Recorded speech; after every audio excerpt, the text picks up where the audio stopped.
Assalamualaikum warahmatullahi wabarakatuh. Dan saya di sini akan menjelaskan materi selanjutnya tentang zakat. Yang pertama adalah pengertian zakat. Zakat dari segi etimologi memiliki beberapa arti. Antara lain ialah pengembangan. Harta yang diserahkan zakatnya memberi berkat terhadap sisa harta sehingga secara kualitatif lebih bernilai guna. Meskipun secara kuantitatif berkurang sebagaimana disyaratkan dalam firman Allah Subhanahu wa taala dalam surat Al-Baqarah ayat ke-276. Zakat yang berarti penyucian dengan pengertian harta yang telah dikeluarkan zakatnya menjadikan sisanya suci dari hak orang lain yang oleh Al-Quran dilarang memakainya. Dalam terminologi fikih, secara umum zakat didefinisikan sebagai bagian tertentu dari harta kekayaan yang diwajibkan Allah Subhanahu wa taala untuk sejumlah orang yang berhak menerimanya. Al-Quran menggunakan beberapa etimologi untuk arti zakat. Yang pertama itu ada al-zakat, terdapat pada surat Al-Baqarah ayat 110. Yang kedua ada al-sodaqah atau sedekah, terdapat pada surat At-Taubah ayat 103. Yang ketiga ada al-nafaqah, artinya infak, ada di surat At-Taubah ayat 34. Al-haq, artinya hak, ada di surat Al-An'am ayat 141. Pengertian zakat yang berkembang dalam masyarakat adalah bahwa bila disebut zakat maka yang dimaksud ialah sedekah wajib. Jika disebut dengan sedekah atau infak maka yang dimaksud adalah sedekah sunnah. Dan jika disebut hak maka yang dimaksud ialah hak milik. Tujuan infak pada saat itu adalah untuk menutupi hajat orang-orang miskin dan dana penyiaran agama Islam. Pada saat Al-Quran yang memerintahkan berinfak diturunkan, kaum muslimin pernah 2 kali mengajukan pertanyaan tentang apa saja yang akan mereka infakkan dan berapa nilai atau kadar yang harus diinfakkan. Ketentuan zakat tersebut ditetapkan karena umat Islam saat itu sudah berbeda dengan ketika mereka di Mekah. Di Madinah mereka telah memiliki iman yang terkonsentrasi dan wilayah kehidupan mereka pun menjadi luas. Perbedaan zakat dan pajak pada masa Nabi Muhammad, kewajiban yang berkaitan dengan harta yang diwajibkan pada umat Islam hanya satu, yaitu zakat. Kewajiban itu ditetapkan berdasarkan Al-Quran surat Al-Baqarah ayat 110.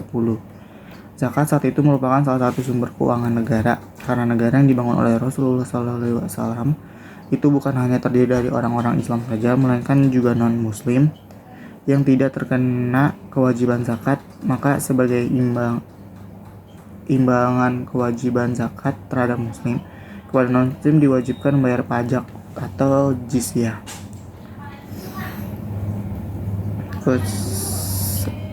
Menurut Wahbah Zuhaili menulis secara rinci perbedaan pendapat tersebut yang kelihatan diikuti penulis-penulis dari Indonesia seperti Daud Ali dan Amir Syarifuddin sebagai berikut. Yang pertama, zakat adalah kewajiban yang ditetapkan berdasarkan Al-Quran. Oleh karena itu, kedudukannya sebagai ibadah yang memerlukan niat dalam pelaksanaannya. Pajak adalah kewajiban yang ditetapkan berdasarkan undang-undang perpajakan yang ditetapkan oleh penguasa atau pemerintah. Yang kedua, zakat merupakan kewajiban terhadap agama yang apabila dilanggar mendapat hukuman akhirat dosa, sedangkan pajak merupakan kewajiban terhadap negara yang apabila dilanggar mendapat hukuman dunia, yaitu penjara. Yang ketiga, zakat diwajibkan kepada umat muslim yang kaya, sedangkan pajak diwajibkan kepada semua rakyat muslim maupun non-muslim, baik kaya maupun miskin. Kadar kewajiban zakat ditetapkan berdasarkan Al-Quran dan hadis Nabi SAW, sedangkan kadar kewajiban ditetapkan oleh negara sesuai dengan kebutuhan. Yang kelima, ada zakat hanya diserahkan kepada asnaf yang selapa seperti yang ditetapkan Allah Subhanahu wa taala dalam Al-Quran. Pajak diserahkan kepada semua warga negara dalam bentuk pembangunan berbagai sarana untuk kemaslahatan bersama. Yang keenam, jika tidak mungkin dihapuskan meskipun para mustakhidnya tidak ada lagi yang membutuhkan, sedangkan pajak mungkin saja dihapuskan tergantung pada pertimbangan pemerintah dan keadaan keuangan negara. Wajib pajak. Para ahli fikih menetapkan bahwa zakat diwajibkan kepada seorang apabila keadaannya terpenuhi syarat-syarat wajib zakat sebagai berikut. Yang pertama, merdeka, Islam, balik, dan berakal, mencukupi satu nisab, harta itu memiliki sendiri secara sempurna, dan yang keenam, sampai haul. Terus mustahik zakat. Pada awal sejarah pertumbuhan Islam di Mekah, orang-orang yang berhak menerima zakat itu adalah orang yang miskin saja. Setelah tahun ke-9 Hijriah, Allah Subhanahu wa taala menurunkan ayat 60 surat At-Taubah di Madinah.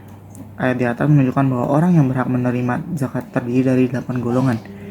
Yang pertama ada orang fakir, yang kedua orang miskin, amil zakat, mualaf, kulubuhum.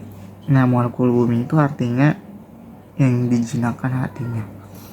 Terus rikab, gharimin, fisabilillah, ibnu sabil. Nah, harta yang diwajibkan dizakatkan itu ada emas dan perak, harta perniagaan, unta, kambing, sapi, dan kerbau itu memiliki perhitungannya sendiri-sendiri. Dan setiap hewan juga perhitungannya berbeda-beda. Makanan dari buah-buahan dan tumbuh-tumbuhan. Nah, lalu itu ada kekayaan terpendam dan tambang.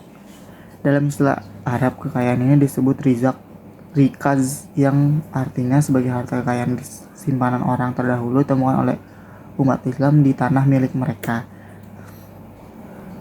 termasuk suatu yang digali dari bumi yang memiliki nilai. Hasil temuan ini tidak terkait pada ketentuan nisab dan haul seperti yang berlaku terhadap kekayaan lainnya. Nah, zakatnya sebesar 20% dari jumlah yang ditemukan. Hasil temuan tersebut menurut Al-Fiqih harus jelas berasal dari milik orang-orang jahiliyah. Hikmah dan fungsi sosial zakat. Manusia di samping makhluk individu diciptakan sebagai makhluk sosial.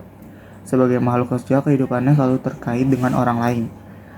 Jika kebebasan dan persaudaraan ini yang mengantar kepada kewajiban menyisihkan sebagian kekayaannya untuk orang lain dalam bentuk zakat. Pertama itu ada hikmah zakat. Hikmah zakat itu yang pertama mengikis sifat-sifat kekirianan dari dalam jiwa seorang muzaki, serta melatihnya untuk berjiwa dermawan seperti yang disyariatkan Allah Subhanahu wa taala dalam firman-Nya. Terus yang kedua itu menciptakan ketenangan dan ketentraman bukan hanya terhadap penerima tapi juga kepada muzakinya. Kesenjangan sosial lama-kelamaan jika dibiarkan akan menimbulkan gejolak sosial.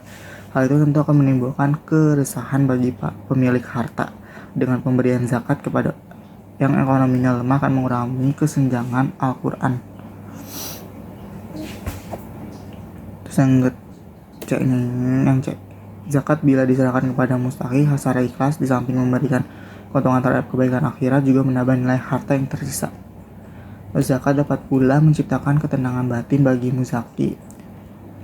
Nah, yang kedua itu ada fungsi salat zakat. Zakat sebagai amal kebaikan di samping memiliki dimensi ibadah juga memiliki dimensi sosial. Ini menunjukkan bahwa zakat di samping sebagai salah satu bentuk untuk kegiatan mendekatkan diri kepada Allah Subhanahu wa taala.